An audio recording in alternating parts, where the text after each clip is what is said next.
planty people, welcome back to my channel. If you're new here, my name's Heather, and I hope you're doing well today. So welcome to my bedroom.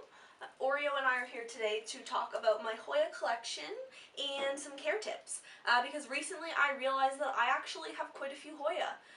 And I wasn't really intending to collect them. I guess I didn't really intend to collect plants in general, but it just sort of happened that I have like 7 or 8 Hoyas. So here I am chatting about them with you today. First one that we're going to talk about, this is my Hoya Crimson Queen.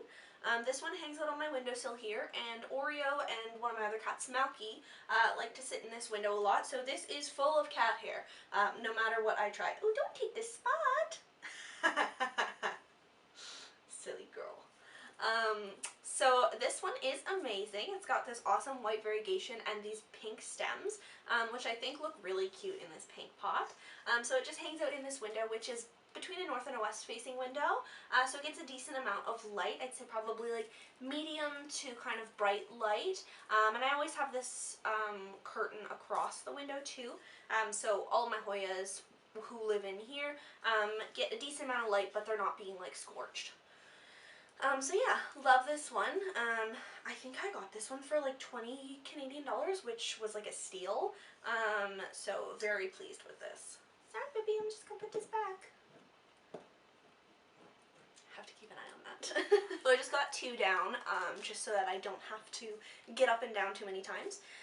So going to talk about this one now. So this is my Hoya Carnosa, the classic. I got this one for like super cheap at a local nursery.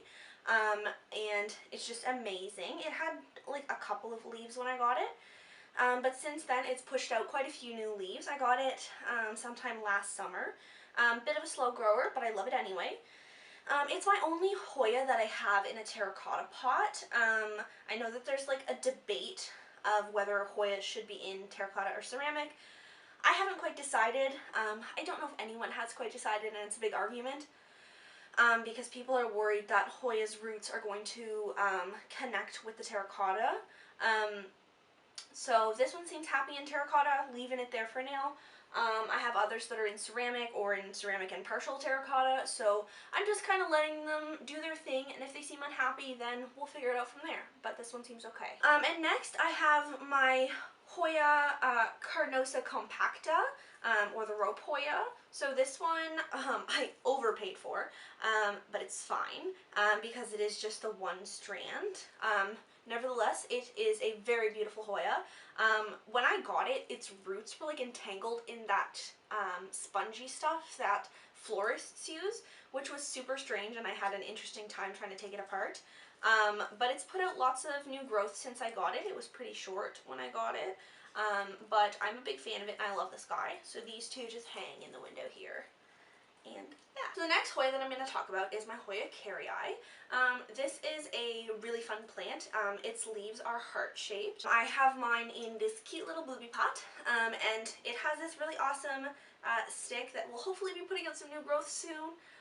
Pray for her. She came like this. I've had her for like 2, almost 3 months and nothing, but it's fine. I got her in Montreal in February. My sister and I went for a concert, and then we went and checked out some plant stores because obviously, and she got this for me as an early birthday present, and I just love it so much. It is a wonderful little plant. The next one that I'll talk about is one of my more recent Hoya purchases. So this is the Hoya Wyetii. It's got these really awesome like string bean looking leaves. It's so cute, and it's very like long and leggy, and I just had it sitting on this shelf. I thought about hanging it, but I really like the look of it just kind of trailing down the shelf. So as long as my kitties don't start playing with it, which I don't think they will for a while, then we're golden. And so it kind of sits near the humidifier, and I was worried that it wasn't going to like that, but it seems to be doing just fine with it. I have it in this really nice, oh my god, I think it has new growth. I have it in this really nice well-draining soil that I got from a local plant store. She mixes the soil herself, so it's amazing. This one's hanging out in a ceramic pot, so just mixing it up. And so the next Hoya that I'm going to talk about is, I think, Publicalyx Splash. I'm not 100% sure because I did get it in a trade, but it definitely does have that nice splash leaf, which is so fun and so pretty. I was really disappointed when I got this plant at first, honestly. I got it over a year ago, and it only had 3 leaves, and the roots were like this big, and I got it in a trade with someone, and on my bus ride home, it fell out of the pot because it didn't have enough roots to hold itself into this little pot that she had. So that was like super frustrating, but it's clearly done well. It's put out a ton of new growth, and it still is. We've got a little note here that it's going to be putting out some more new growth, and it seems to be pretty happy. Again, just hanging out in some ceramic, and it seems to be loving its life.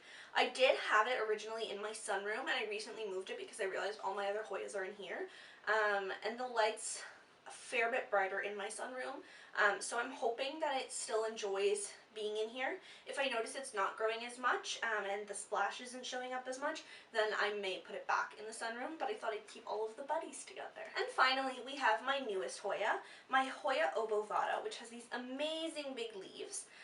I actually just got this in the mail 2 days ago. It has 3 leaves, and I made it this little trellis because it has this really long stem, so I thought it might like to lean against it, and that way it's not flopping over.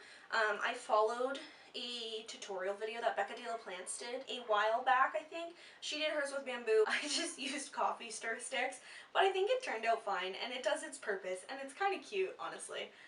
So I'm super happy with this plant, and I'm really excited to watch it grow. So yeah, so those are all of my Hoya. I have 7 total, and I love them very much. I water them probably once every 1 to 2 weeks. I look for when the soil's dry.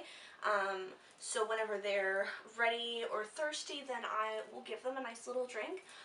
They have these like waxy thick leaves, so they're kind of succulent like, so I don't like to water them too much because I don't want them to, you know, get all soggy and gross. And I have this humidifier in my room because of my sweet Calathea orbifolia, who is having a rough time, but that's another story.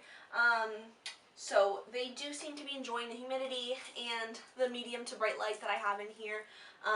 So those are probably my best care tips. Pot-wise, do whatever you want, man. I think that it just kind of depends on the person and the plant. So that concludes my Hoya video. Thank you guys so much for watching. If you liked it, give it a like and subscribe, and follow me on Instagram at Heathers_plants. I post lots of fun plant pictures and also some cutie pictures. So Malky and Oreo would like to thank you so much for watching and for enjoying their window. Say bye guys!